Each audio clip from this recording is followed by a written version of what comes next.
do some fun things. Okay, here we go.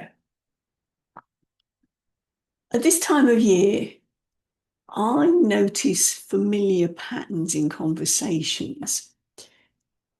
What people say in end of year reviews. I mean, we were talking about this last week in terms of, I don't know, there's sports personality of the year and this year in review and all sorts of news things and all of that wonderful things that the TV companies like to show about. Oh, a year in reflection. And I was thinking, yeah, what are the stories that are not being told? What is sitting underneath, untouched? You see, some things aren't avoided because they're dramatic. Sometimes it's just because they're tender. I mean, let me give you an example. In my latest book on friends, I get by with a lot of help from my friends. I talk about my bestie from school days, and she was a bit of a troubled teen. She didn't get on too well with her mum. But somehow she latched onto my mum as being a safe space. Now, I have to tell you, my mum hated being in the kitchen. Cooking was the worst thing ever for her. She didn't enjoy it at all. But she knew that if she had a head-to-head conversation with my friend, it wouldn't be acceptable. My friend needed a safe space to share what was going on for her. So she and mum went into the kitchen. They started getting creative.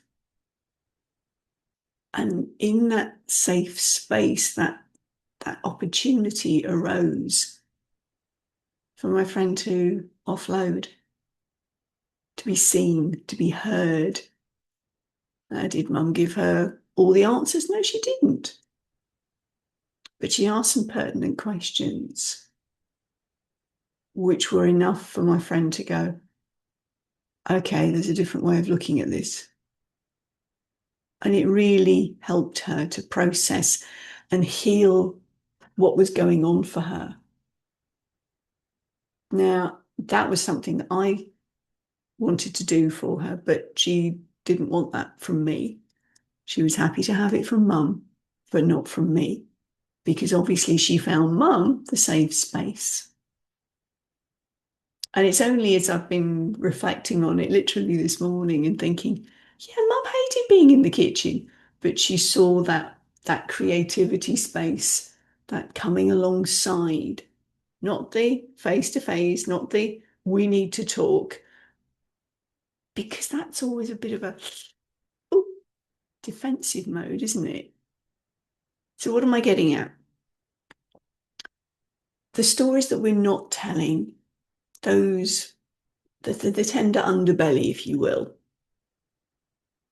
those often come out not in face to face conversations, more like the side by side, the going on a walk, the getting busy in the kitchen, various different opportunities for sharing the more tender stories that don't want to be told head on.